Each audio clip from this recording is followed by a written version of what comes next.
God, and that's a great question. And a lot of people say that. They say, doesn't it make the kids feel entitled, that they're, or that the rules aren't, there's not this discipline or so forth. But what we're aiming to do, or what we do is build inner wealth. So it's even more than self-esteem and self-worth. It's actually building them to be the great person that they're destined to be, or that they are. So that as they're growing and navigating their way through childhood, teenage years, adolescence, young adulthood, finding their own relationships, jobs, etc., we want them to have this beautiful inner wealth, so that they know they are worthy, they know that they are a good person, they know that they have integrity. So it's not about softness, it's about creating that beautiful, strong inner wealth.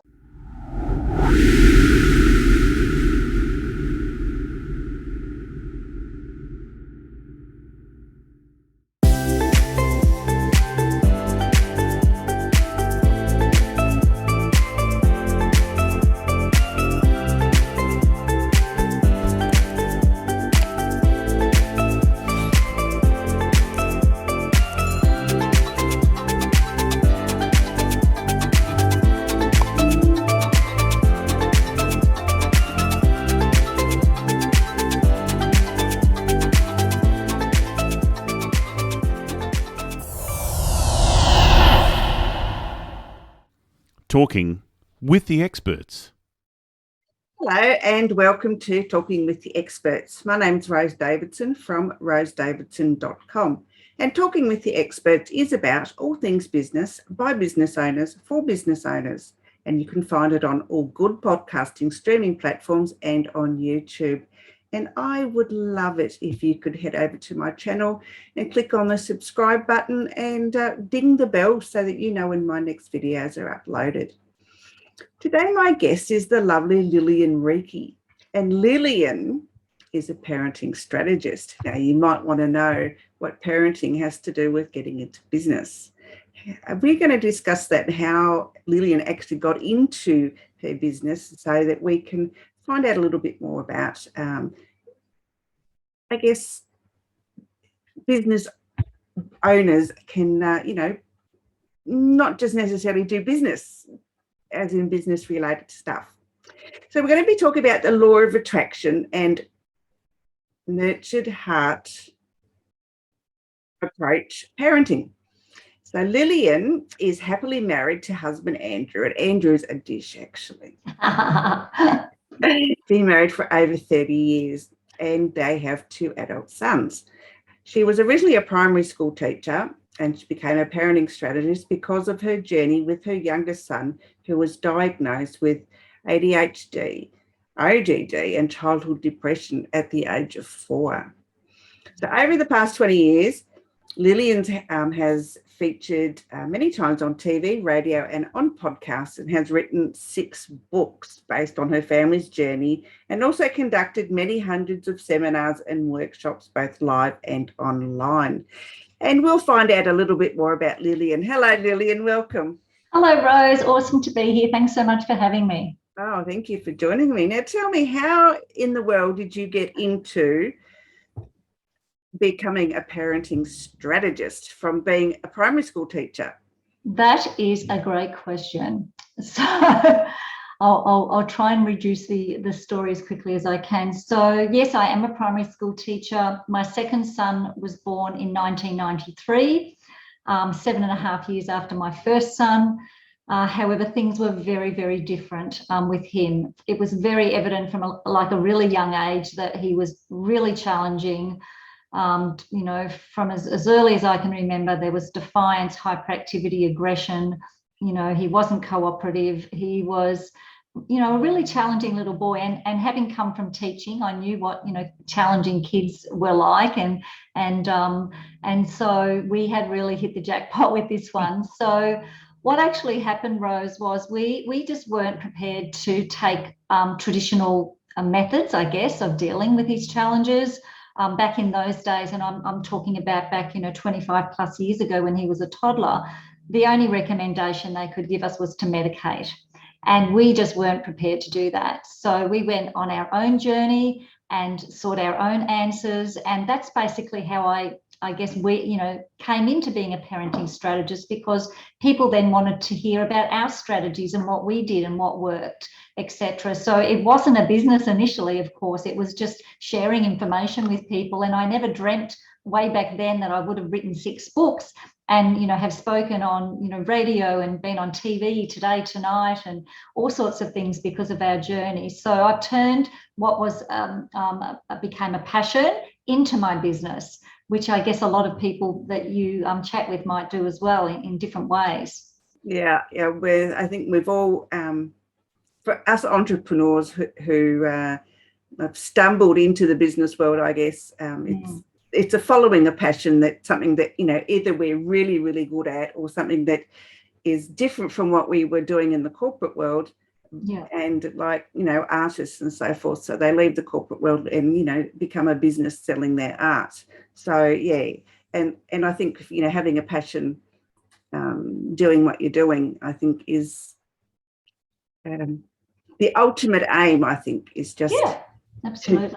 To have to be able to get paid doing what you love. Yeah. Absolutely. Yes. Yeah. That's what I'm trying to say. I can read your mind. Thanks. So I guess as a parenting strategist, how can you, or what can you advise parents to do in the cases as with your son who had ADHD and ODD and depression? I mean, depression at age 4 is so like, oh my God, you don't think of it. Well, he was actually diagnosed at 3.5 with depression, and they recommended antidepressants for both child and mother, would you believe? So it was crazy. And I mean, I've always been really holistic thinking and health conscious, and the thought of medicating my son so young was just crazy. So we navigated on our own, basically, seeking help and information from places where we could. And we started with the simple things like food and diet, nutrition, getting rid of toxins in the home, cleaning up the home, cleaning up the, what we put onto and into our bodies, working somewhat on self-esteem and self-worth. And that's what we worked on for the first few years. And, a lot of parents who are conscious of their children's health and wellness are probably already doing a lot of that stuff. But what happened for us in our journey, Rose, was when adolescence hit, and any parents out there who have adolescents or who have had them in the past can understand it's a tough journey at the best of times. But our son, the challenges that he had as a toddler, like he went to 5 childcare centres over 2 to 3 years. So between 3.5 and 5.5, he went to 5 childcare centres, and that's how many there were in our town, because basically nobody could cope with him. Either we were asked to take him out or we felt compelled to take him out. So we started our journey there. But what we really come to realise, and what's really become my real passion, Rose, is that many parents, unbeknownst to them, with the most love in their heart, wanting to be the very best parent they can be, are parenting what we call upside down. So what I mean by that, and you talked about in my intro that, the law of attraction as well, which I'm really passionate about, and the nurtured heart approach. So what we do as parents, and actually it's not just in parenting, but in all relationships, it can be that we are focusing on the things that we don't want more of. So with kids, particularly kids who are challenging, we're focusing on the misbehaviour, the breaking of the rules, the non-compliance, the not cooperating, the fighting with their siblings, the not listening, all the stuff that drives parents crazy. That's what we're giving more energy to, rather than energising what we do want more of. And these principles apply to everything. They apply to business, they apply to relationships, because we tend to focus on the things we can't do, even in business, for example, instead of looking at what we are good at or what we can, get better at, and focusing on the greatnesses that we already have. So back to parenting though. So with the parenting side of things, it really is all about switching the way we connect and communicate with kids. And as I said, focusing on either their success or their greatness, their qualities, or even if they're really challenging kids, even the little baby steps that they make towards a better choice or a better decision, and recognizing that. So that's really what I'm very passionate about. There's a lot more involved in that. We also, teach parents to reset themselves and their children to be in that more positive space. And it's really, I guess, a new way of communicating with your kids. Yeah, but I guess it's a learned behaviour because we are programmed ourselves to react rather than be proactive. Mm-hmm. So if you've got a difficult child, well, a challenging child, I guess, how do you stop yourself from tearing your hair out and using the positive approach? How do you? Well, you've got to make that decision, because my husband used to have this saying that kids are born with blank necktop computers. Like, they're like a blank necktop computer. They're ready to be programmed, because basically as the adults in their lives, parents particularly, but other adults of influence, we do program them. And from such a young age, we're teaching kids how to get the most connected, juiciest, most energetic relationship. And they learn very young, particularly the more spirited kids, the more energetic, intense kids. And we say intensity is a positive thing. We just got to guide it in the right way. So we're kind of teaching, you're right, we're teaching kids to know how to get the best energy by doing the wrong thing. So what do? We flip it. We have to learn to flip that. So we have to learn to say no to energizing the negative behaviors, and yes to really encouraging and recognizing and showing our appreciation for behaviors that are better or are more positive, or are showing their qualities of greatness, of being cooperative, of being kind, of being thoughtful, of being helpful, of being cooperative, respectful, and all of those things. But we teach kids about those things when they're doing them, not when they're not doing them. Because usually if a child's just being disrespectful, you'll then come in with your beautiful lecture or sermon about respect, and that's not the time to do it. So we kind of know what to do, but we're just doing it in the wrong way. We're kind of doing it all upside down. So we've just got to learn to flip it back on the right side and change it. And with our story, if you'll indulge me just to share how powerful this was. So with our son, so he was really challenging, particularly from 3 to 5. And then from 13 to 15, as I said, when adolescence hit, the things that he got into, like mixing with the wrong kids, indulging in the wrong activities, use your imagination, taking things he shouldn't have taken, being in places he shouldn't have been in, doing stuff he shouldn't. Like, it was just crazy. And our life at home was so out of balance. It was so disruptive. There was so much disconnect with our relationships. Disconnect is probably a word that I really relate to, because we just weren't connected, and even the stress it placed on the other relationships with my 2 boys as brothers. Their relationships was stretched. My son with myself as mum and son, my son with his dad as son and dad, and even my husband and I, just because of all the stress that we had. But we were very, very fortunate through, I believe, the universe and the law of attraction again, is we attracted, I won't go into that story today, but it's a story for another day. We attracted an amazing parenting coach, hence why I'm so passionate about it now. And this particular gentleman from America used to deal with families of really, really challenging kids, street kids, gang members, kids who are into violence, drugs, even murder, really hardened kids. So our child actually didn't seem so bad compared to some of that. But we actually mentored with him for 2 years, and he taught us how to switch the way we were communicating with our son and what we were focusing on and what we were energizing. Now, that wasn't the nurtured heart approach, Rose, but I was introduced to the nurtured heart approach a few years later.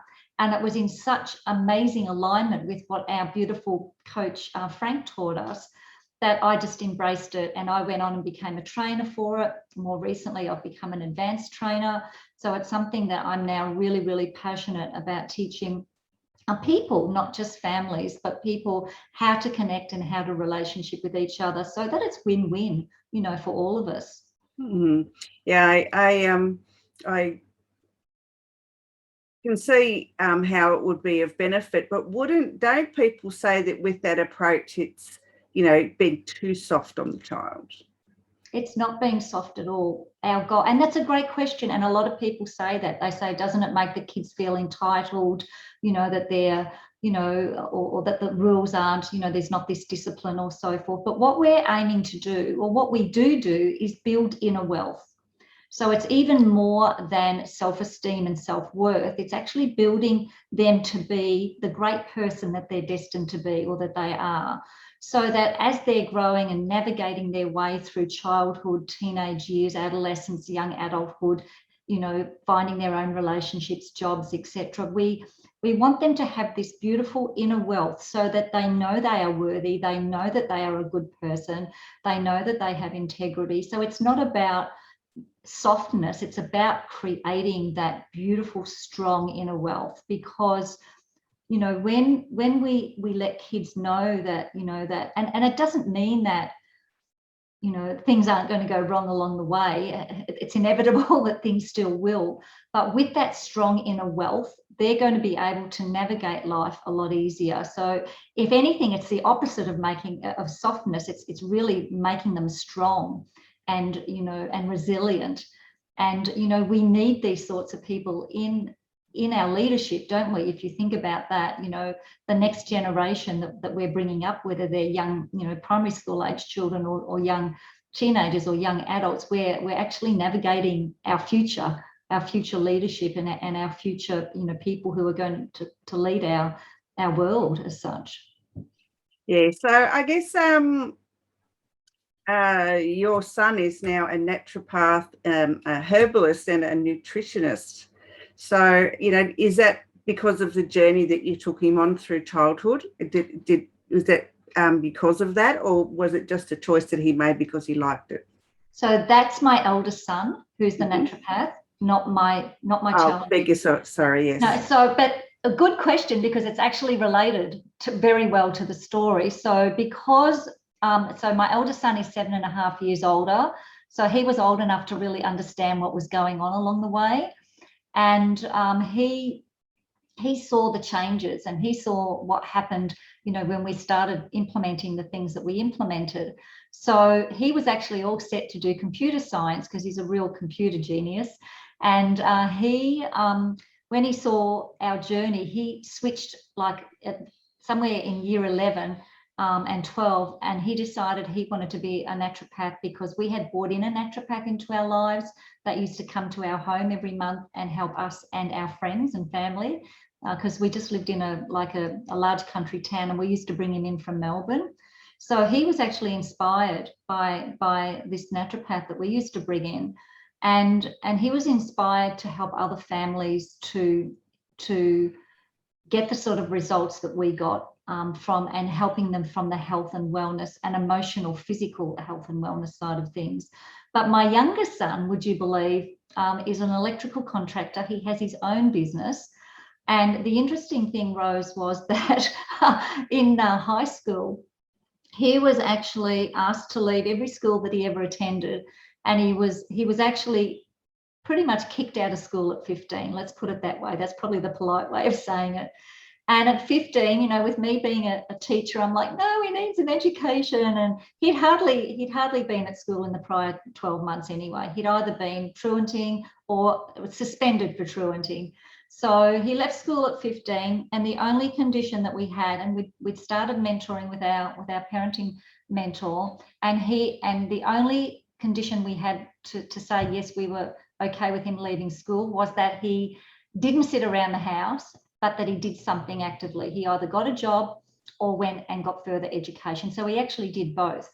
So he went to TAFE, he completed his high school education, got himself into a pre-apprenticeship course, got himself an apprenticeship, originally in plumbing. He actually did a plumbing apprenticeship and then decided to go into business with his dad, and then did an electrical apprenticeship. So he's done 2 apprenticeships.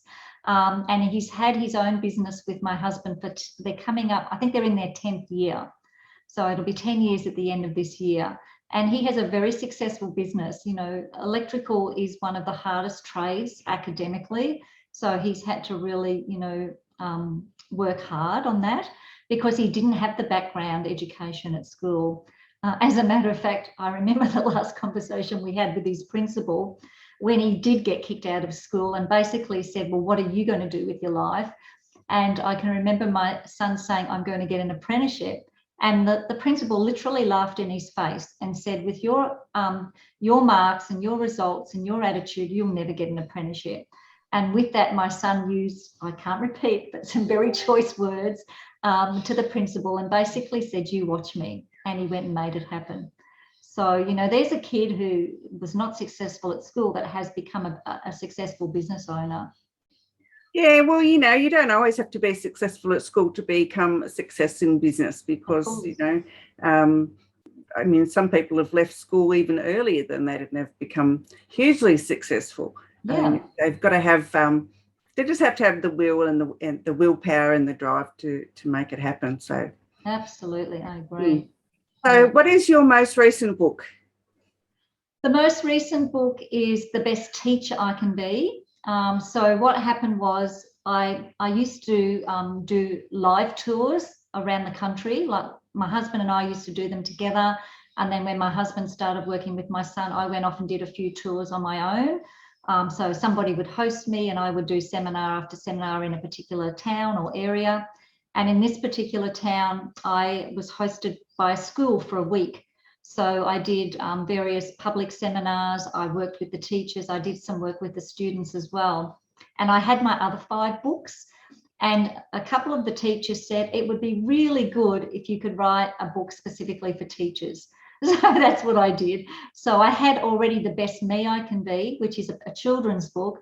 I had The Best Parent I Can Be, which is a parenting book. And then I wrote The Best Teacher I Can Be. So that's the last one.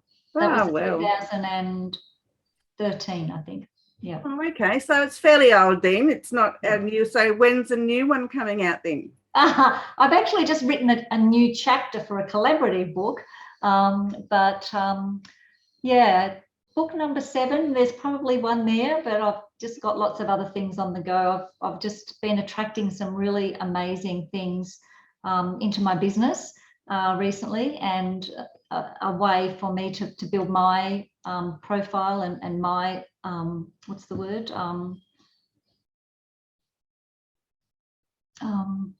It's okay. Portfolio. Anyway, to build myself. So My brand. That's the word I was trying to think of. My brand. So tell me about the Parent and Support Network. I know that's new. Yes. So tell me when that's going to be airing. Well, it's actually an existing Facebook page, and our mutual friend Melissa has been encouraging me for a long time to start a TV show for parents. So I decided to call it the Parent Support Network because I felt like that is what it's about, is supporting parents, but a network in that it could be educators, parents, grandparents, anybody who deals with children. So I haven't physically started it yet. I got my beautiful banner done by Rose. Thank you, Rose. And I'm waiting on my green screen, and I've just got a few things on the go at the moment. So I will be starting it in the next couple of weeks. So it's going to be just a weekly TV show for parents, answering questions that, you know, parents want answered, or topics that I know are important for parents. After 20 plus years in this area, I kind of know what parents want and need, but it's still really good to ask, you know, currently, what are your needs? What do you need help with in parenting? So yeah, I'm not going to give a date, but I'll be starting that over the next few weeks for sure, when I get a few other things out of the way. Have you thought about turning it into a podcast as well? You might have to give me a few tips on that. I know that I'd like to bring in some people to interview, or to not so much even interview, but just to collaborate with, to collaborate with people who are doing work that could help my community for sure. Yeah. All right, you know where to find me.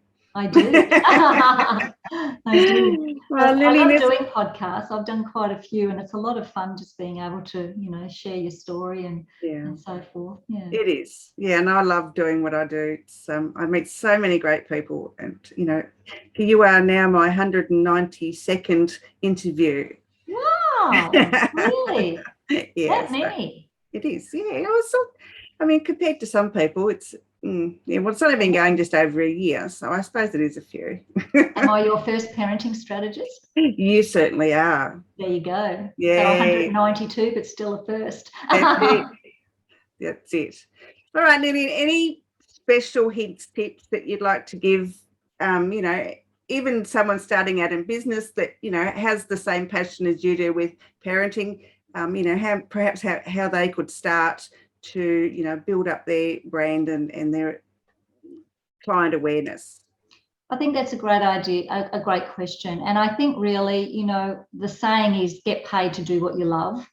So if you have a passion for something, if you have something that is going to positively impact, inspire and help people, a lot of people have things that they're good at, that they know about, that they have knowledge about, but then like myself, I used to have this limiting belief that, people won't pay for parenting. It's just something that I can help people with, but I can't really turn it into a business. So really, just get yourself out there, get yourself known for whatever it is that you want to share. So whether, it's parenting or whether it's gardening or whether it's, whatever your passion is, there is somebody out there that needs or is interested in what you are passionate about. So really just get yourself out there, build up your following of people who also are interested in that, get into groups and things that are people who have got similar interests. And that's what I've been doing, just connecting with a whole lot of people. But one of the biggest tips I would give is to really tune into your why and what it is that you have to give the world and offer the world, because I've been really tuning into gratitude recently and just being grateful that I can inspire, impact and help other families in need. And some amazing things are coming my way. Like I really am attracting some great stuff. So as well as doing the stuff that you need to do for your business and for getting yourself out there and your brand out there, is to really work on your gratitude and your affirmations and focusing on what you want rather than the challenges that you might feel or see. Yeah, I agree with that. Yeah, I used to always think, oh God, it's not working. But when I flipped that around and started being grateful for just the small things, things are starting to happen for me now as well. So it's a lot to do with gratitude and just being positive, I think. Yeah, I agree. So Lillian, where can people find you? Probably the best way is to find me on Facebook at the Parent Support Network. So we can drop the link below once you've posted this. I'm happy for people just to connect with me on Facebook. I'm going to be revamping my website, so I'm not going to share that just now because it's old and outdated. But it is there, theparentingstrategist.com.au, but it needs some work. And so Facebook is probably where I hang out the most, and you can connect with me there. If anybody would like to have a chat about their parenting needs, I'm happy to do some complimentary chats with people, and also happy to share my favorite book. So I can give you that link as well, so people can download my favorite book, The Revolting Child, which is actually my third book, and this is my story with my son from birth through to just before he turned 16. All right, Lillian, thank you so much. It's been an absolute pleasure discussing parenting with you and actually just chatting with you and getting to know you a little bit better. Absolutely. It's awesome. All right. Thank you for your time. Thanks heaps, Rose. Bye. Bye.